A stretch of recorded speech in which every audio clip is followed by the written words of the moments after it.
Hi everyone, I'm Dr. Deb and I'm the department chair and instructor for learning strategies here at VC. In today's video, I'm explaining how knowing about grit may help you become a better learner and a more successful college student. VC's Total Learning Center presents Dr. Deb Explains Grit.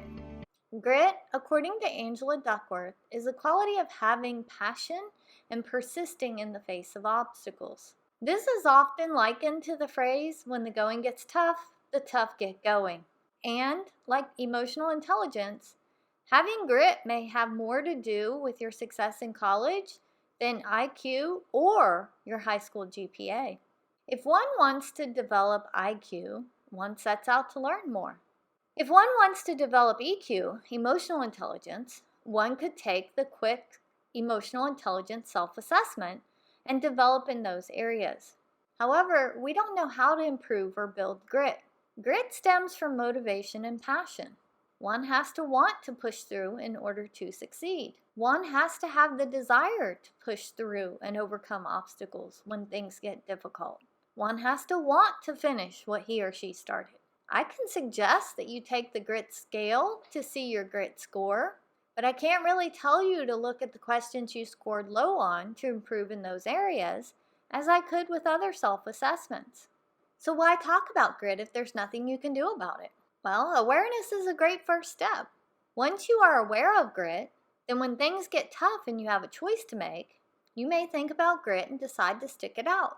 For example, let's say you know you need to start a paper that isn't due until next week. You decide to start writing one part of it as soon as you get home from work. You go home, sit on the couch, and the dreaded procrastination monster appears. All of a sudden, you no longer want to work on your paper. After all, you have plenty of time. Can't you just watch Netflix tonight? Don't you deserve some downtime? Some people might procrastinate and watch Netflix. Others might start the paper. This may be the difference between those who have grit and those who don't.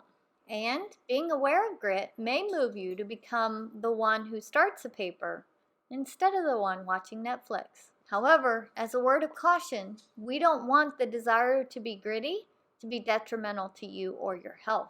It's one thing trying to push through to achieve something that's hard, and another thing to push through and hurt yourself trying to achieve something that's impossible.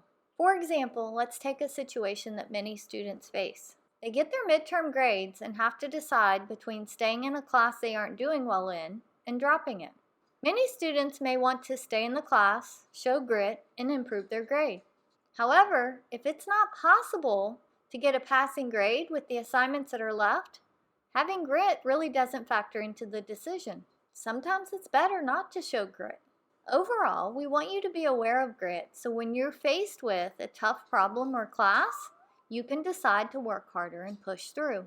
However, we also want you to make good decisions. Leave a comment below and tell me how you feel about grit and its ability to help you be a better college student. If you want to know more about how to be a successful college student based on the theories, strategies, and principles for college success, click the subscribe button and hit the notification bell, and check out my other videos as Dr. Deb Explains.